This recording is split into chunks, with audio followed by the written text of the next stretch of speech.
Get a sponsorship ad gently teased into the earphones of 100,000 plus highly engaged listeners, both within this show and promoting our partnership across Acast's other hit podcast. The Noise Next Door will even get creative and make your ad for you.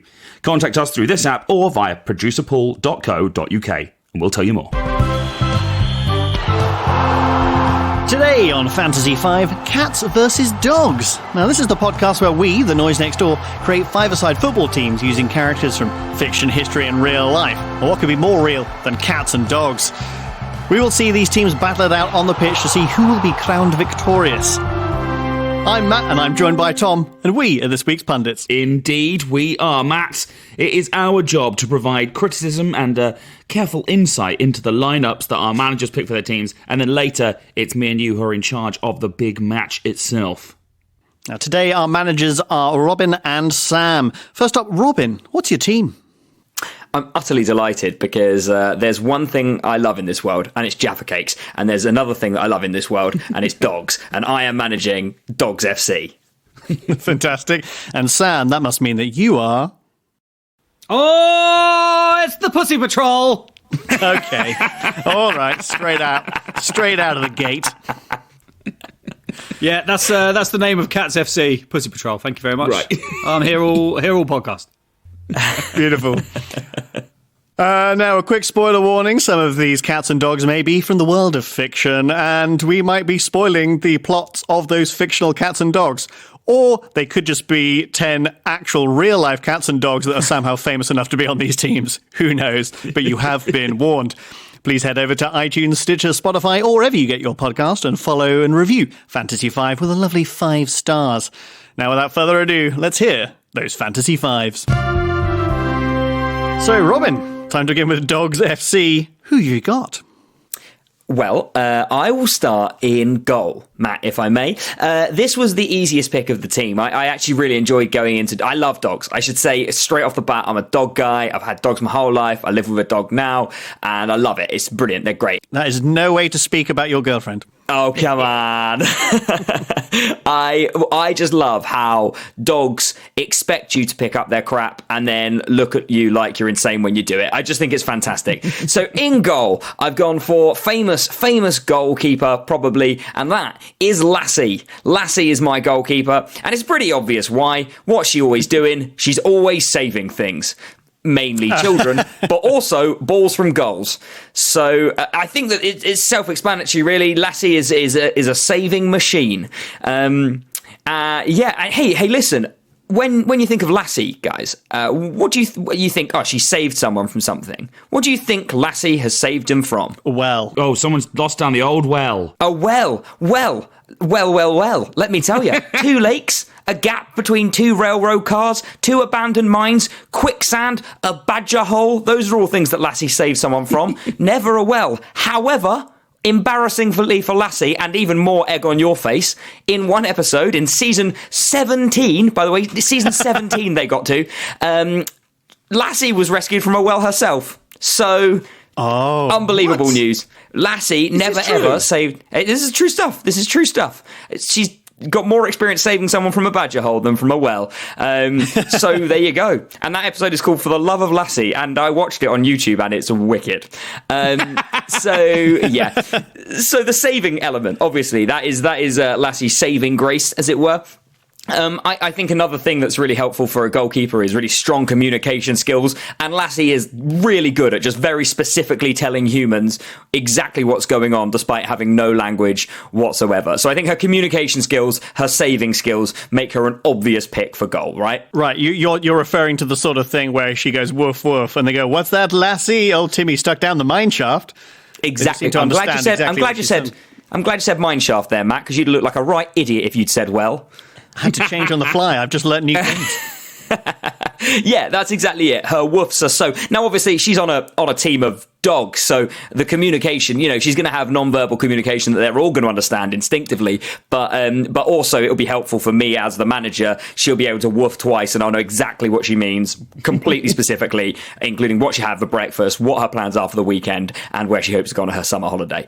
I think it's a pretty solid start for my dog's team. Yeah, is she your captain? She is not my captain. No, I've got a better dog as a captain, and I know you're thinking better than Lassie, and I just think that that's a real, the head on the spot of how good this dog's team really is, because Lassie is merely a player. She's not even captain status. I'll go to my captain now if you want. Why not? Sure. It feels like a good segue. My captain is in my midfield. Okay, she's my midfielder, and the captain that I have chosen is Purdy from 101 Dalmatians. That's Pongo's other half. It's one of the two parent, the mum Dalmatian. And I really thought about Pongo. I really weighed it up, Purdy or Pongo. But frankly, Pongo is an utter dipshit. He's just always mucking around in the park. He's ridiculous. Like, do you know the bit at the beginning where he's like, oh, I'm going to flirt with Purdy. Purdy's so sexy. I've seen her out the window. And he's just an idiot for ages, and Purdy's having none of it. I like the seriousness of Purdy. That's what I'm looking for in my midfield, is a serious brains. Another real strength for me of Purdy is she can put up with a great deal of punishment and pain. She has 15 puppies. 15 puppies, and she's still fine. She's still alive. Name a single human who's had 15 babies in one go. No, you can't. It's never been done. Didn't the woman literally give birth to 9 babies this morning? That was in this morning. You're talking about Halima Cisse. Yeah, she literally today gave birth to 9 babies. And I thought, hey, Halima. Like you know her. Is she your mate? my buddy Halima. Yeah. Halima Cisse. Yeah, she gave birth to 9 babies. Congratulations, Halima. I'll see you at the weekend with all of the teddy bears I've made. But yeah, listen, the point is, though, Tom, you're absolutely right. She gave birth to 9 babies, and it made in fact, it made international news. This woman's in Morocco, and there's only 9. My girl Purdy did another 6 didn't even squint. She didn't care at all. Fine. Imagine how she's going to deal with a difficult tackle. It's going to be no problem at all. I'm not at all worried about it. And just like sort of as a species average, Dalmatians on average have 6 to 8 puppies. Although I did find one Dalmatian, Nelly, who in 2020 had 18 puppies. Now I would take her for the same reason that I think that the punishment is really good, but she's got a lot on. She's looking after 18 puppies. She's got too much to do. Whereas Purdy's puppies are older. They've fled the nest. Just a little side story about that puppy, Nelly, in 2020. That was on The Independent. I found that. And I had to pay £2.89 to get beyond the paywall to read about Nelly the Dalmatian who had 18 puppies. And let me tell you, it was all the information was in the headline. So I guess I have to admit that I'm ignorant here. So where did the other 90-something puppies come from? Or whatever it is. I thought there were 101 of them. There were by the end, and this is another reason that she's on the team, Tom. She's tenacious. So Cruella de Vil steals her puppies in order to make a coat out of them. She wants a beautiful Dalmatian skin coat, right? She wants a Labrador coat. She wants a Labrador coat. She's mucked up straight away. She wants a Dalmatian skin coat, and so she steals the 15 puppies from Purdy and Pongo, and bangs them into a room with another however many to make up to 101 puppies. And then Purdy and Pongo come, and they save everyone. They save the lot, right? So they're real team players. So Purdy is leading the charge there to save everybody, all of her team, right? And I think that's why we really have good. The spoiler warning at the top. Yeah. Right, absolutely. She does it. She does it, guys. It's called 101 Dalmatians. It's not called One Spotty Coat, is it? So she's great. I love that about her. She's tenacious. She'll do that. And she's so smart. Like, for a dog, she is just crazy, crazy smart. So there's this bit in it where Pongo and all the puppies are like running away, trying to get away from Horace, Jasper and Cruella de Vil. And she's got Pongo like wiping out all the tracks. He's got like a branch in his mouth, and this on Purdy's instruction. He's wiping out all the tracks so that Horace and Jasper, who are just idiot humans, won't see where she's going. I think that's incredibly smart. And also she looks a bit like a ball. So that'll be confusing, won't it? You mean because she's white with black dots on it? Classic cartoon. She looks just like a ball. Yeah. So if things are going real bad, she can just sort of curl up into a ball. Listen, we've had fake ball tactics before, and they've not always worked, but sometimes they have. And I don't know, I think because of the colouring, this is going to be a real good one. It's genius. Yeah. I'm entirely behind that kind of idea. No, but she has got clothes on, Matt. She's not just pretending to be the grass, I'm afraid. When a dog curls up into a ball, they look exactly like a ball. No one thinks, oh, look, that ball has legs, ears, a head, tail. Yeah, exactly. So she's my captain. She's, tenacious. She's going for the team. I think she's fantastic. And she's in midfield because of that tenacity and that ability to just withstand any amount of pain. She's never going to go off. I'm not worried about her getting injured. Yummy. So that's my midfield, sole midfielder. I've only got one midfielder. So now we're going to come back into defence again. What I was looking for my defender was the trouble with dogs is that there is a thing within dogs called a predatory chase instinct, which is just an overwhelming desire to chase things, right? It's why greyhounds chase the rabbit around the greyhound track. It's why dogs will chase runners, things like that. And I was like, I need a dog that won't do that. And so my central defender for that reason is Snoop Dogg. The rapper Snoop Dogg. He is my central defender. I think it's a really good shout. He's not going to chase the ball, right? I'm quite worried, I guess maybe, that Lassie. Now, Lassie is a very intelligent dog, so I believe that we'll be able to train that instinct out of her. You can train dogs not to do it. Snoop's just not going to have the instinct in the first place, right? So he's going to stick in the box. I'm happy with that. I think he's going to be a real, like when he's either in his box for a header to clear it out whenever a corner comes in, or if he's playing in an offensive role and, he's up in the opposition box to head in, we know he's going to be fine because, and I quote, Snoop Dogg can get high as a motherfucker. That's his words. Right. So he is going to be able to get high, to get up to those balls, to nod them in. So I think that's a real strength. And sort of as another offensive option for when he's up there with the corners coming in, if he's there for a heading purpose. When he's in the box, he's going to be busting rhymes all the time. That's all Snoop Dogg does: busting rhymes, smoking weed, busting rhymes, smoking weed.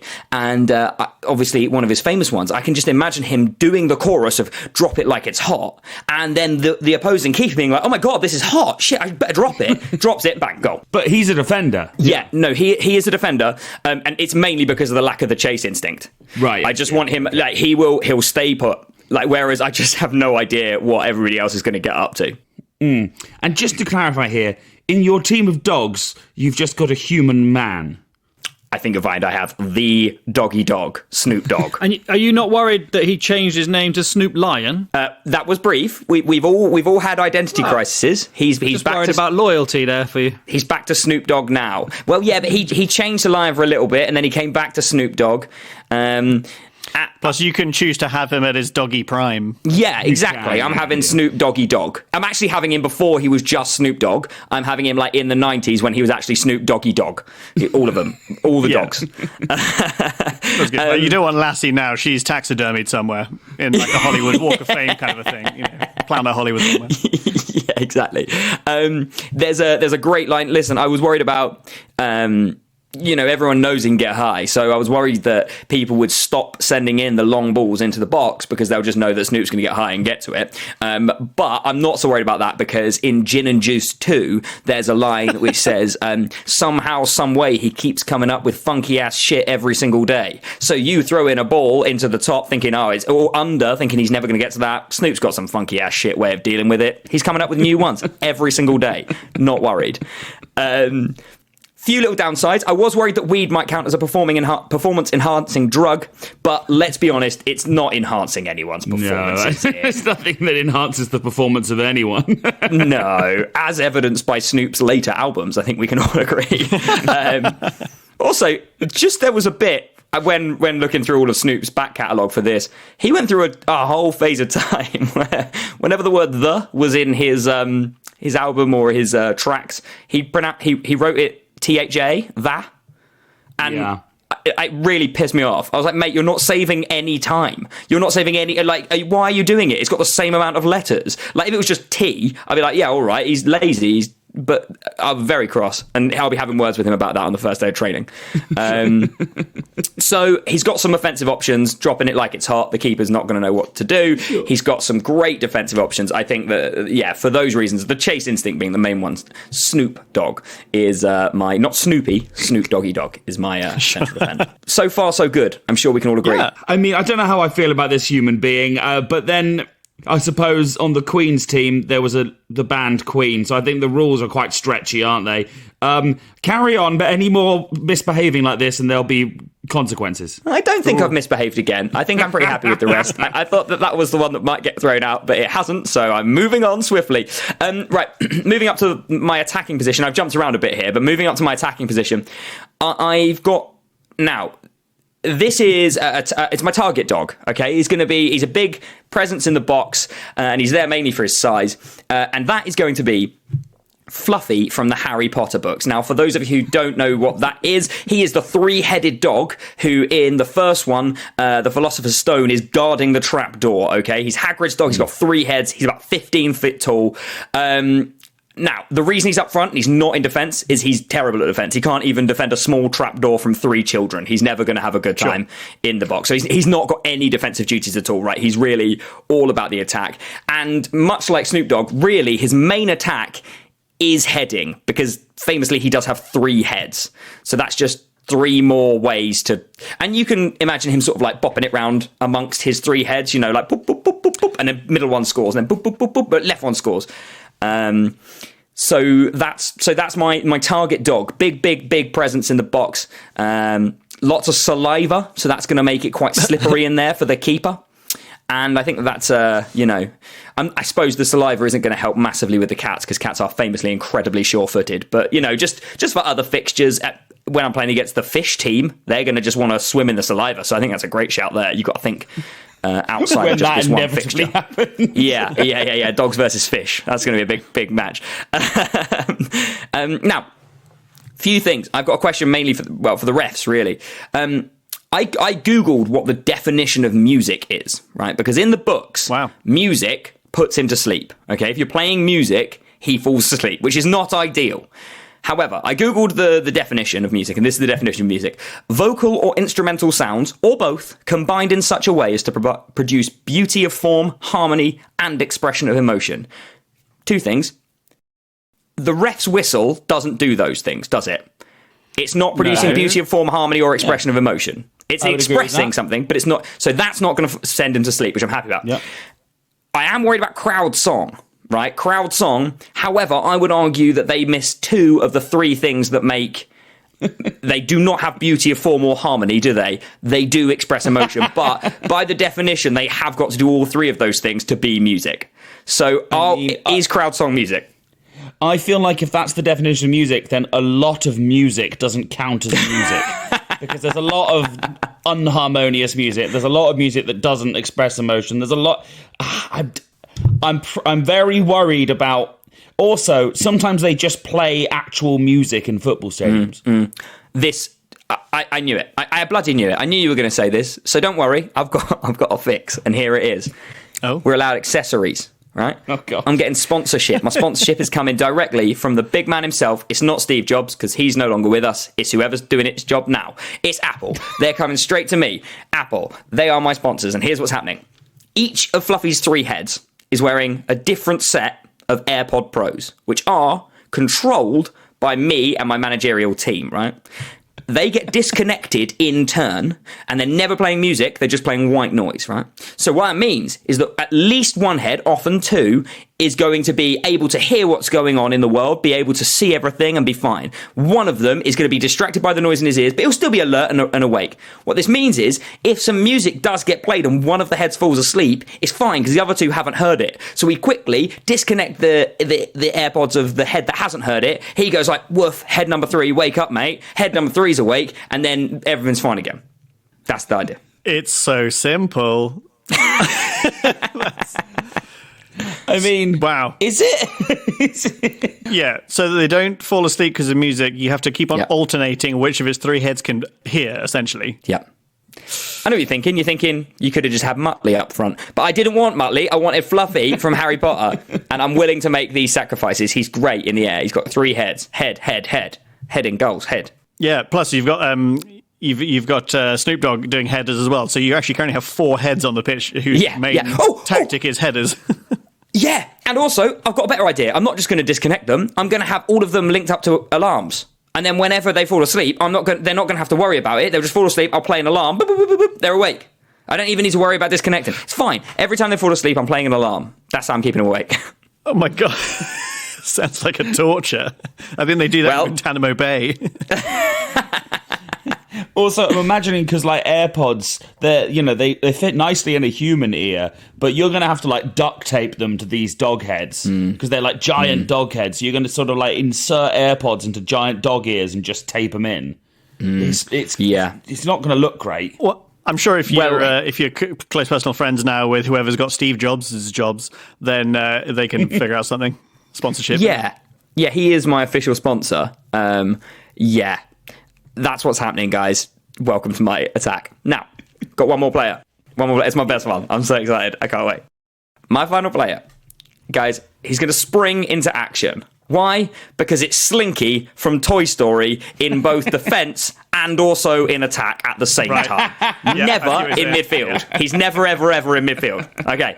Tactic is this. He starts with his head in the opposition area, feet in his own area. Whichever way the game is going, he either jumps his back legs up and then shoots to the goal line, or he jumps his front legs up and shoots back into defence. Okay, so he springs himself so that he is, and then once that passage of play is over, whoever has come back. So let's say, for the sake of argument, it goes our way to start with. Right, we're on the attack. Fluffy's on the ball.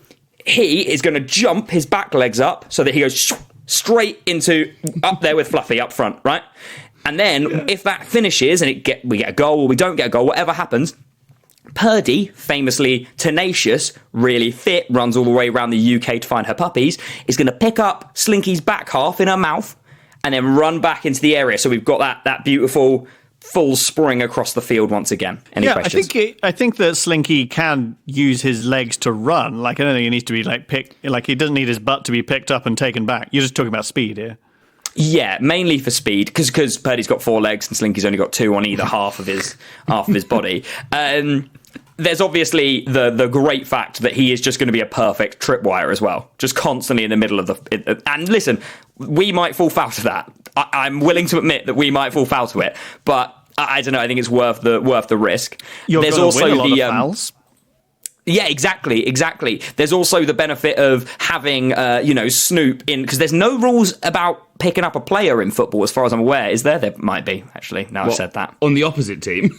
On your team. Can you, pick up somebody on your team? I don't know. Well, I've always argued this. I really think that line-outs should be a thing at corners.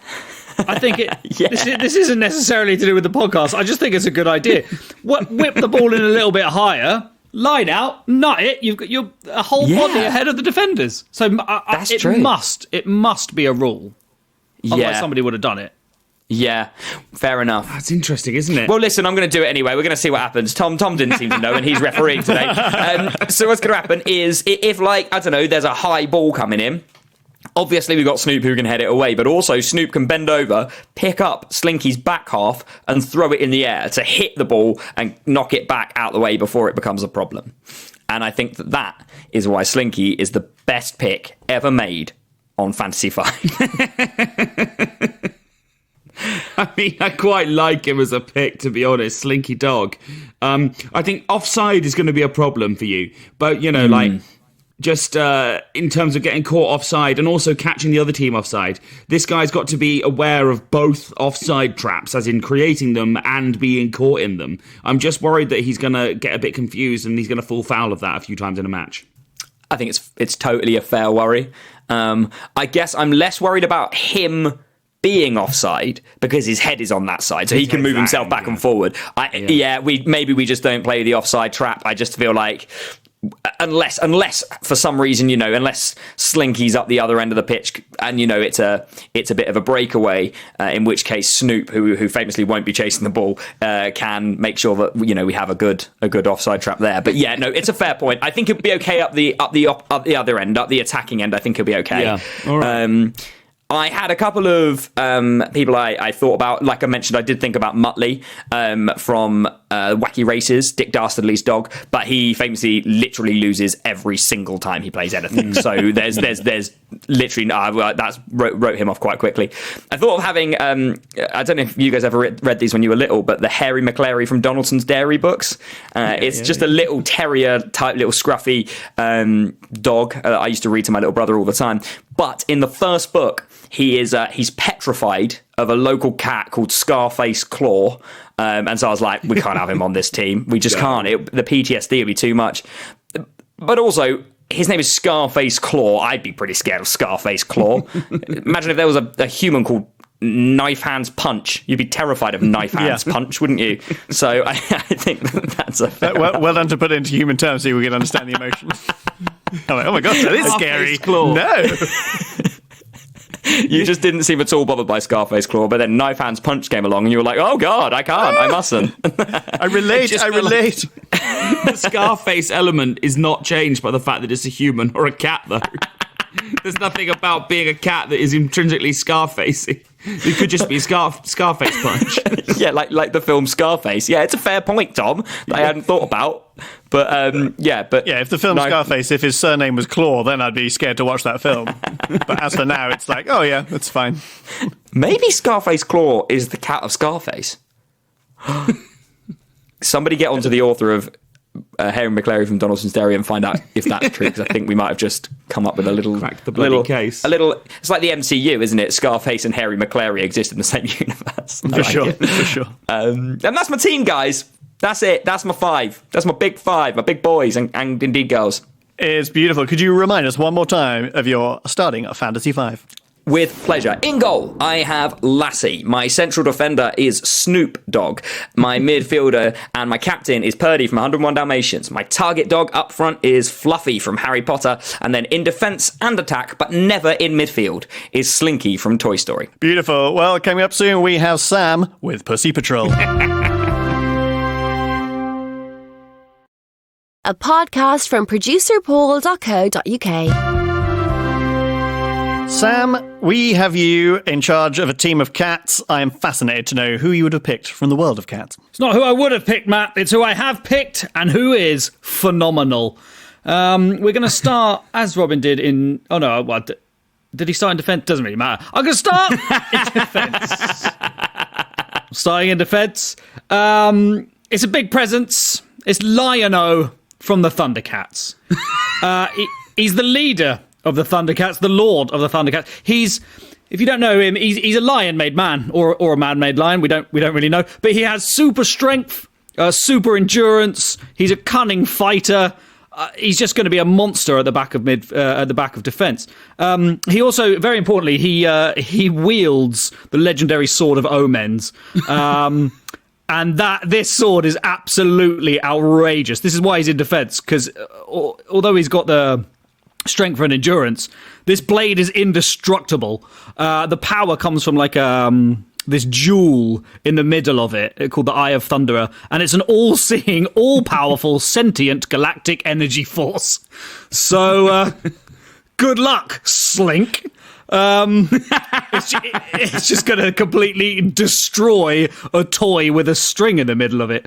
One of the best things it can do, famously, of course, is when in danger, that I can summon help from other Thundercats. If Thundercats, oh, we all know that. And then the sword gives a great surge of power. And it can blast through, just in terms of how much power it can generate, it can blast through the full thickness of a planet. So Truth. I'm not massively worried about a high rapper or a dog who can fetch you from a well, to be honest with you. It can also heal and has regenerative capabilities, so, and can generate force fields. So it's just a really useful tool to have, wielded by such a person of phenomenal power. I'll tell you what, I'm pleased that you're not worried about my dog's team, but what does metal do when it hits water? It rusts, Sam. You're going to have a nightmare against Fish FC when that comes around. It's literally then I'm going to be laughing. Well, rust isn't destruction. It's just getting old. Also, arguably, destruction. Yeah, and to wield this sword, Lionel also has a claw, shield, and defensive gauntlet. that holds it, which also fires grappling hooks and gas, for a little smoke screen to confuse the attackers. So I think Lionel is a pretty obvious shout. Yeah, I'm looking at a picture of Lionel right now as a quick reminder, and must say, not the most unfit person I've ever seen. Look at that. We've got muscles on the top, on the sides, on the bottom, on the front and the back. He's a muscly... All of the Thundercats are ridiculously drawn. Chitara as well is one of my first crushes. Yeah, she's the sort of cheatery looking lady. Wow, these people are really fond of leotards. Yeah, leotards, and they're all named after like big cats. So Chitara, there's Tigro as well. That's good. And hey, these are combat leotards, which you actually rarely see in a real war. Yeah, they're used to battle. I think that's really important on the pitch. So he's my defensive pick. Yeah, I mean, obviously pretty decent, pretty impressive. He's indestructible and can punch a planet. So it's a strong start. He is a beefy, yummy snack, and I would get that poster. And I assume that you're wondering, well, how can we get better than this? How can we get better? How can you beat someone who can destroy a planet? How can you beat someone who can destroy picking someone that can create a planet? It's Aslan from the Chronicles of Narnia, the King of Beasts, the king above all high kings in Narnia. He's him. He's a talking lion, deity thing. He is the creator of Narnia, so that's why he's my first pick for midfield. Very creative. If he can create an entire world, I'm pretty sure he can create goals, passes. I'm sure he's got pretty good vision. If he can have the vision to create a planet, we all know. One of the most famous things about him, of course, is that he rises from the dead, so you can't injure him. His powers, he can appear at different sizes to different people depending on what he wants to get across to them. So if someone is passing to him, he can just be massive so that you can't miss the pass. If he's wanting to be scary to an opposition defender, he can appear even bigger, so he can appear at different sizes. He can also like breathe power on people when he wants to. I don't really know why. He just goes and then someone's awesome. Oh, so his breath is like a performance-enhancing drug, but it's not a drug. It came from a person's face. Well, yeah. So it's fine. It's a legal performance enhancer. Performance enhancer? Oh. Performance enhancer. Yeah, exactly. We know he's wise. He's a powerful force for good, which is important. I think he's got, it's a good moral standing to have in the middle of the park.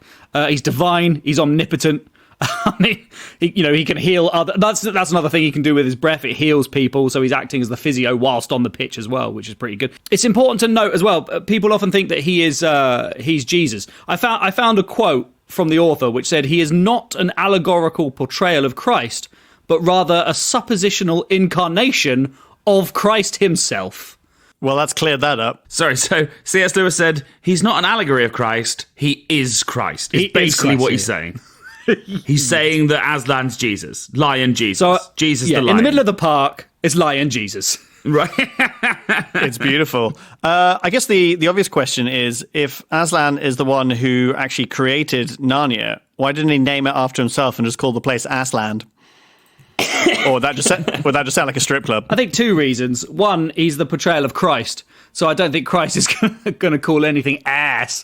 And also, I don't think he hasn't got enough ego for that. I wonder what Narnia means. It probably means like life of glory or something, because he's just a good dude. Oh, I also remember that his breath also makes people go to sleep. So, I mean, we're worried about the music for this dog. Don't worry, I'll just breathe on him. The alarms will just go off and wake him up, though. I've just looked it up. Apparently, Narnia is... apparently they ordered Indian takeaway once, so they wanted it to be a lot Narnia. Oh! Well, we'll move on. I actually did look it up, and as Tom started speaking, I was going, yeah. And then I listened to what he'd said, and I was like, oh, no, that's not true at all. Place in Italy, innit? That's it. Narnia is actually a place in Italy. Oh, cool. So that's one midfield pick. Second midfield pick, we've got a really creative midfielder, and I thought one thing we don't talk about often on this podcast is the flair. 2 words for you: the David Silva. You know, the Gianfranco Zolas. You know, the creative, the people that just play with suave and class. Who is going to play with more just classy elegance than the Pink Panther? You know, he just so he was created specifically to be classy. He's based on elegance and style. So the Pink Panther, I mean, most people will know what he is, but he was created for the movie The Pink Panther, which was based on a pink diamond. And they were like, we just want a cartoon opening credits, make it. And they created the Pink Panther, and then Pink Panther arguably became the best thing about those movies.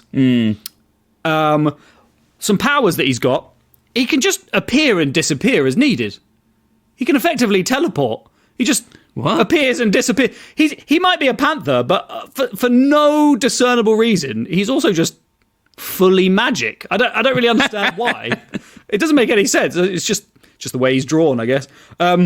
He also, this is quite an amazing thing. He exists in all available times of history.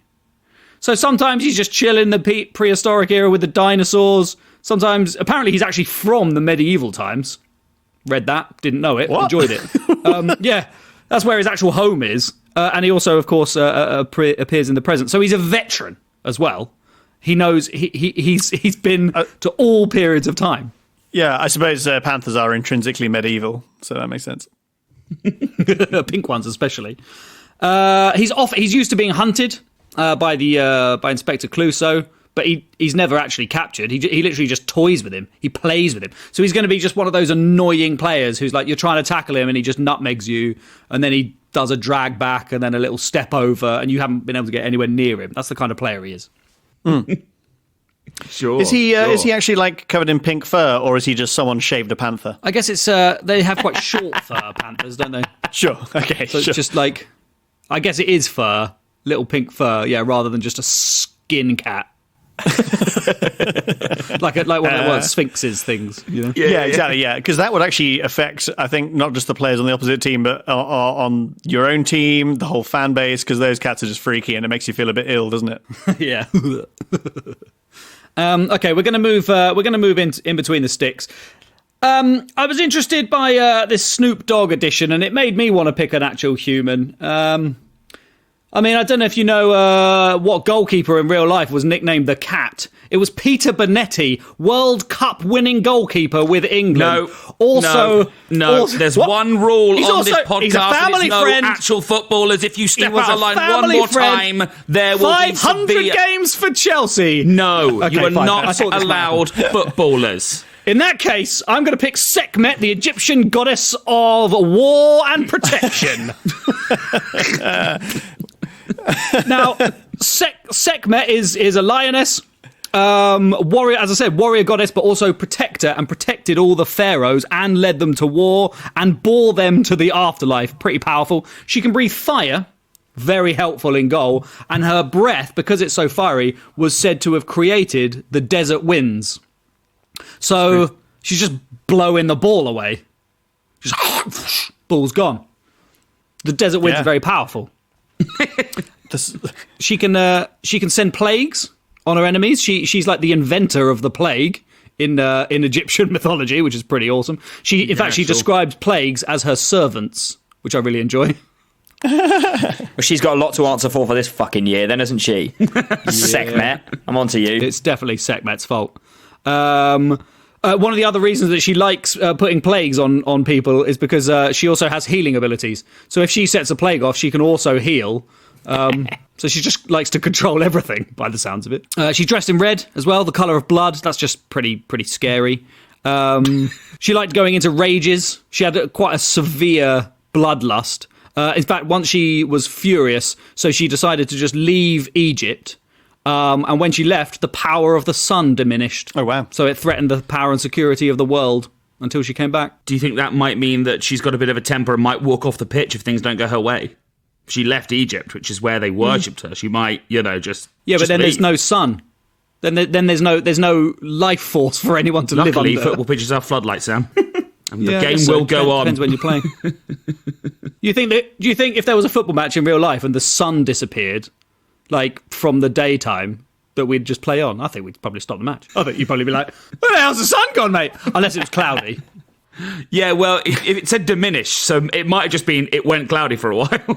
That particular power is going to be really useful when the cats team plays the birds team, because obviously you just put, when you want a parrot to go to sleep, you just put a blanket over its cage, don't you? So that's going to be wicked, but it's not going to affect the dogs. No. Well, I look forward to birds versus fish most of all.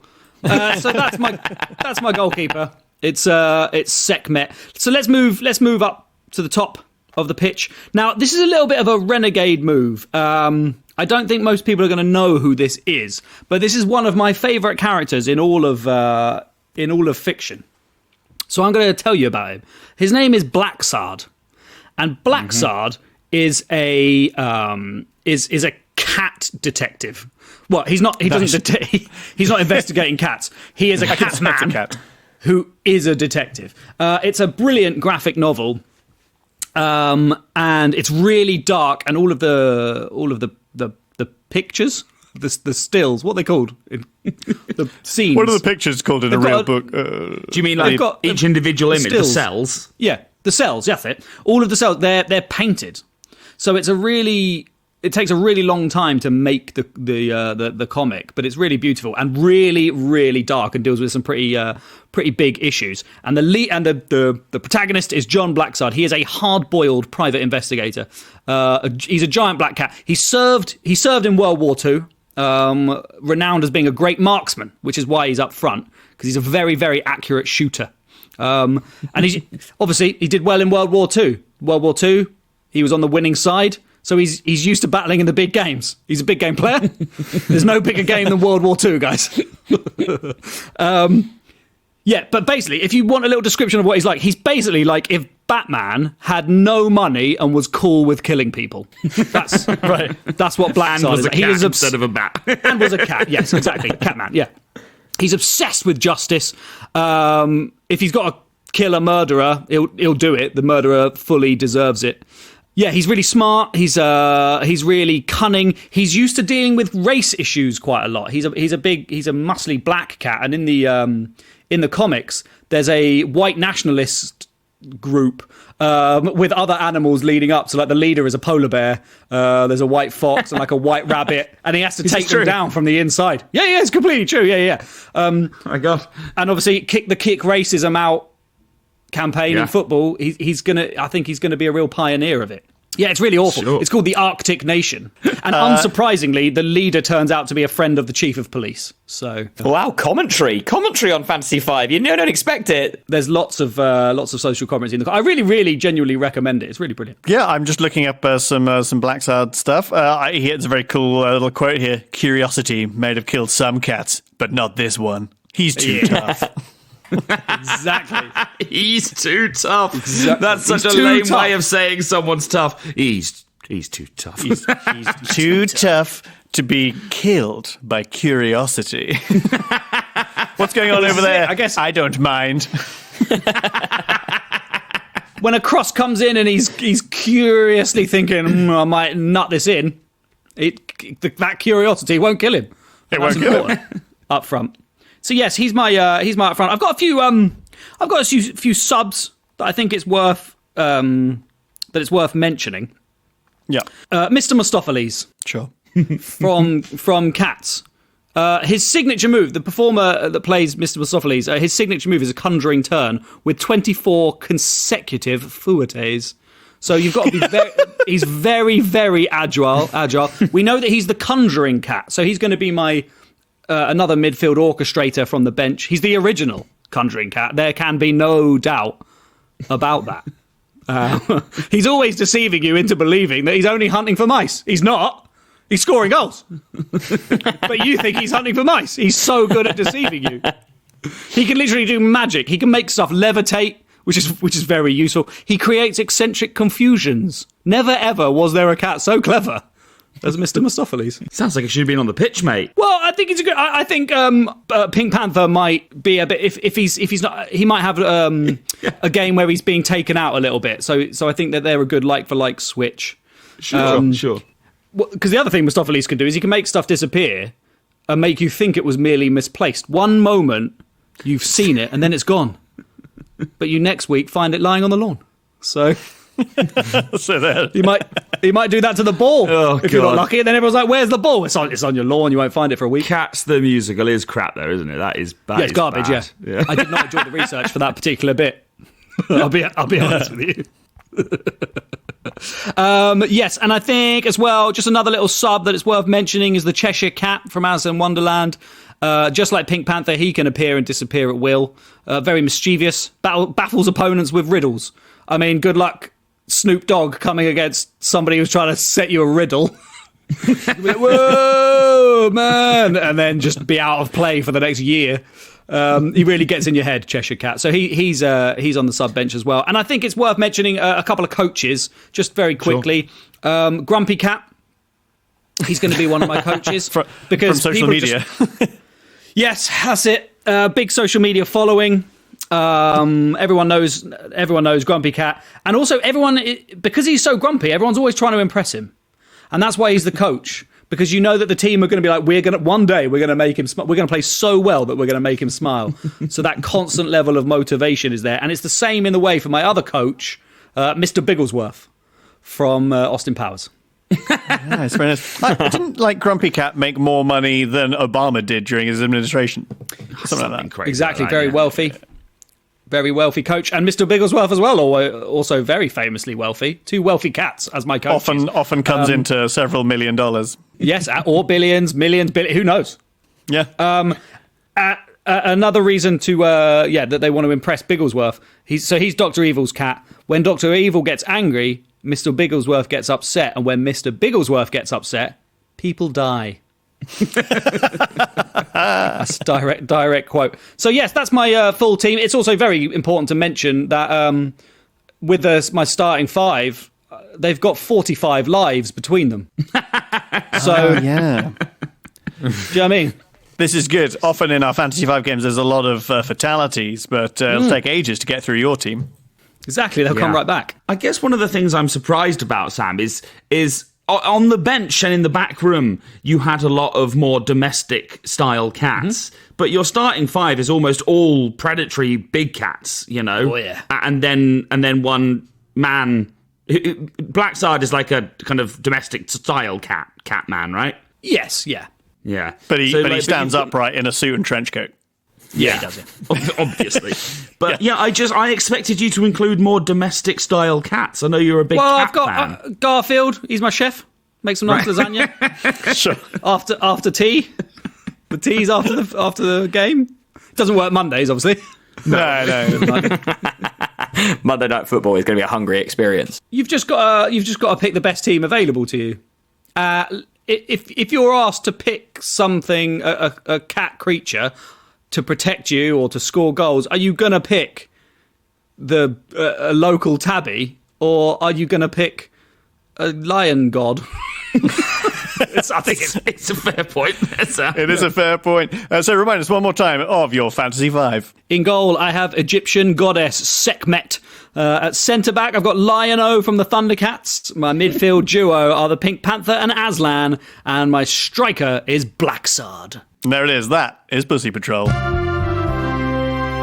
Well, we have the teams, and now it's time to see how the managers feel about their chances. Robin, dogs, happy? Not really, Matt, no. It's interesting at the end of the discussion there that we spoke about sort of, the mythical good dogs and cats, like, the lions and panthers and wolves and things, and then just sort of domestic dogs and cats. I really thought I was pushing the boat out with a three-headed dog. I just didn't consider any wolves. I could have had the big bad wolf from Red Riding Hood, but I didn't. I've just got some nice dogs. I think something that I feel strong about is, obviously I am the home team today, so my stadium is any park, just any park at all. But importantly, it is going to be next to a very busy A road. It's going to be fully fenced in. So the cats, there's basically what I'm hoping is they're going to run in front of a car. I think that's basically the only way that I'm going to win here.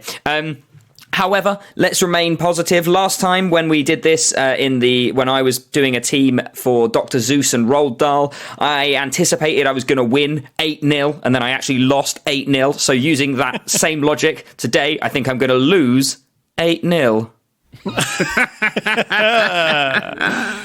Sam, Cats, you're looking like a very comfortable little confident cat. I was thinking it might be an even game until he said that it was going to be next to a busy A road, because, I mean, we literally know dogs who have run out in front of roads and they've been smashed by cars. There's a fence, there's a fence. Baffled by that choice. Absolutely baffled.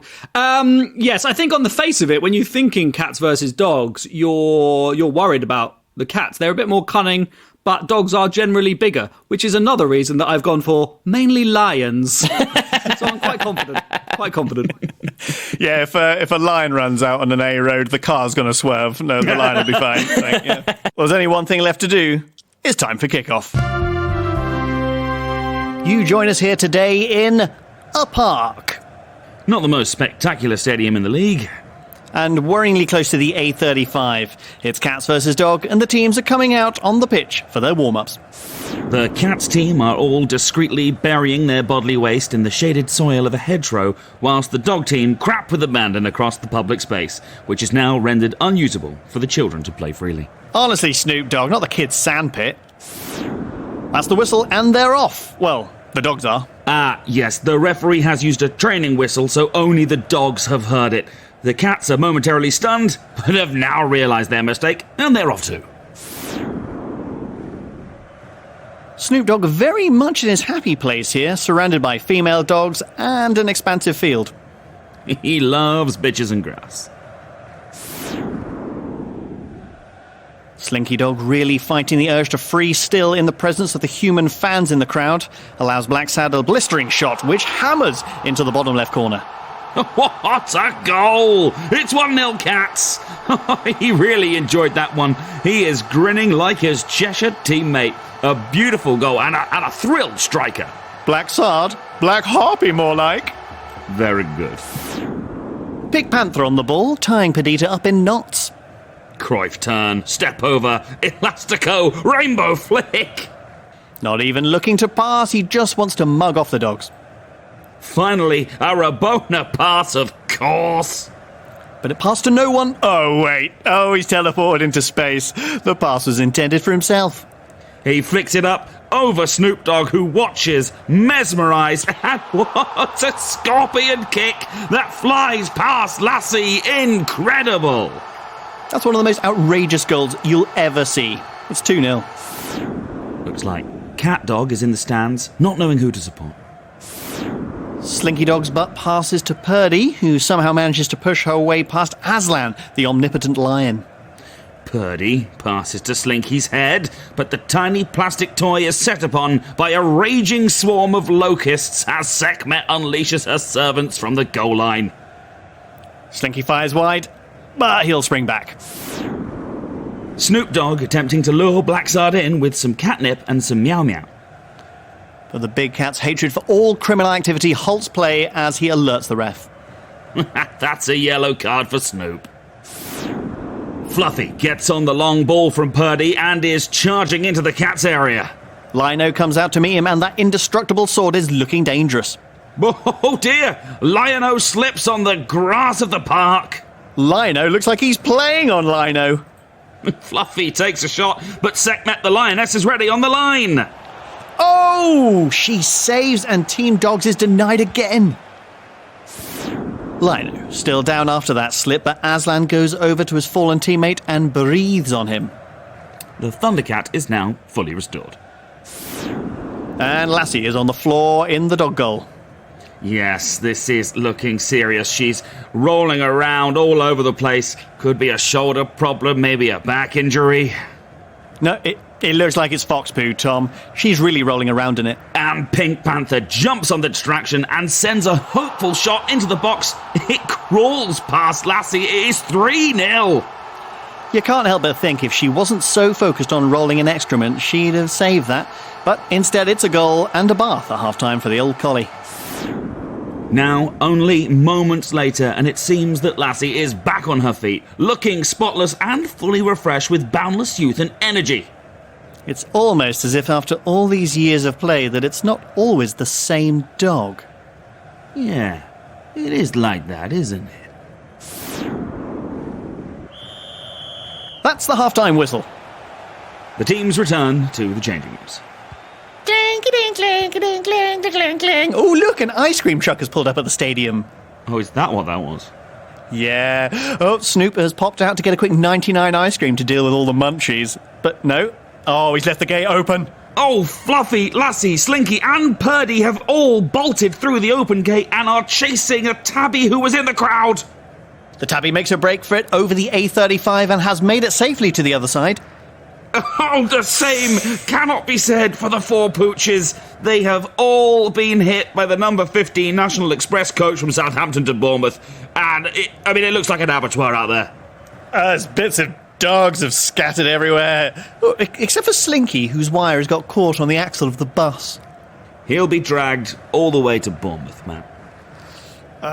Snoop looks unfazed and is eating his flake, covered head to sneakers in dog gore.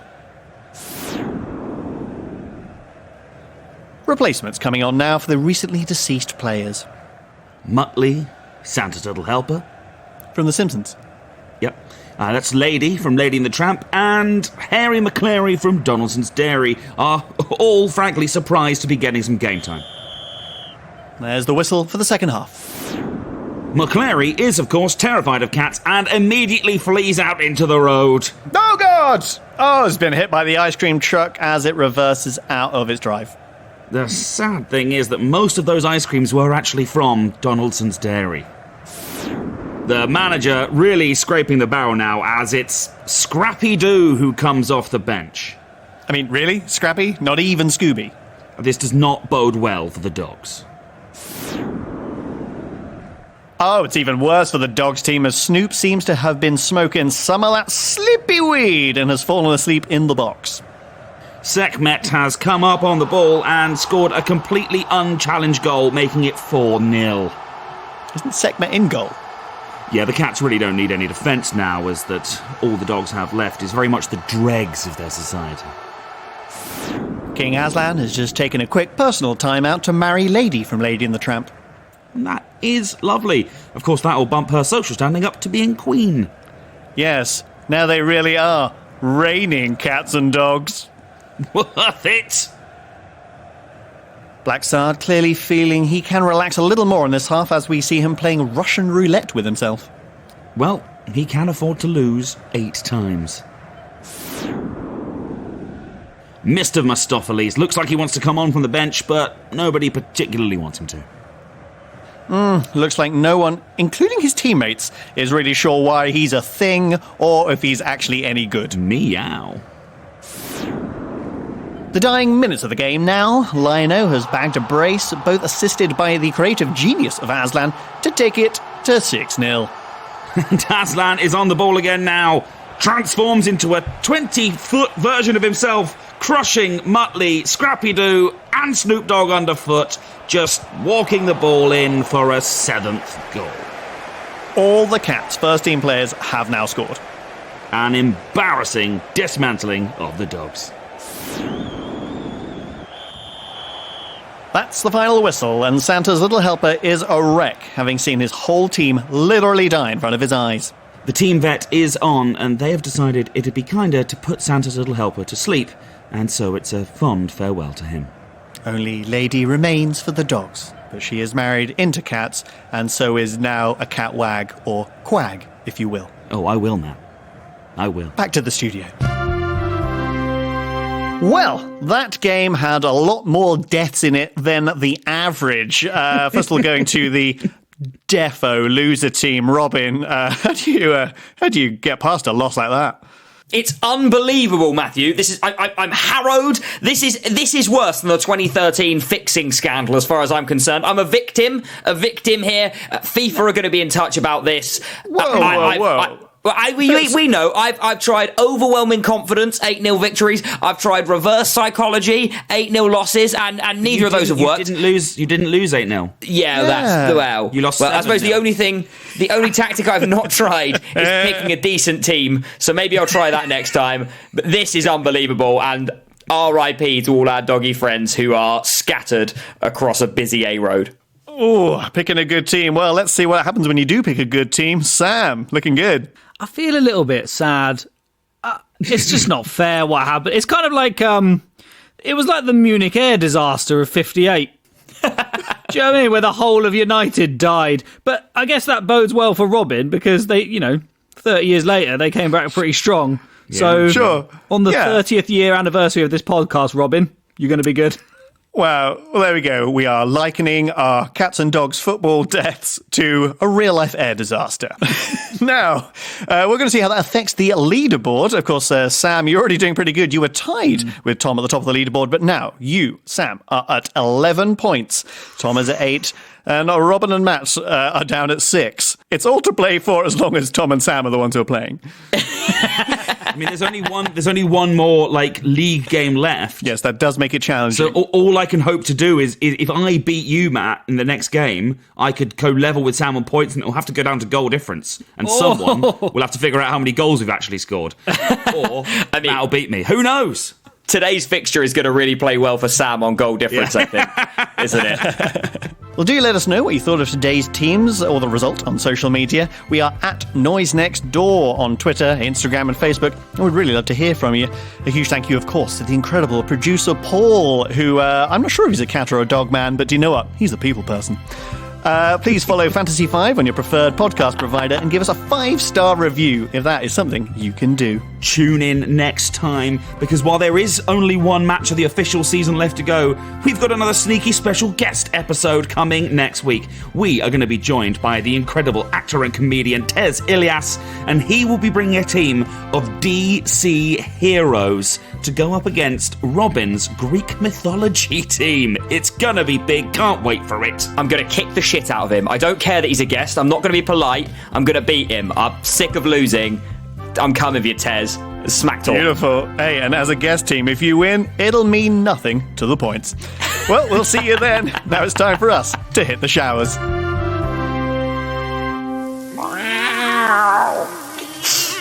Those crazy cats got to get out of this shower right now, yo. Is that your Snoop Dogg? Yes, Snoop Dogg. It's better than your ice cream van, but it's not good.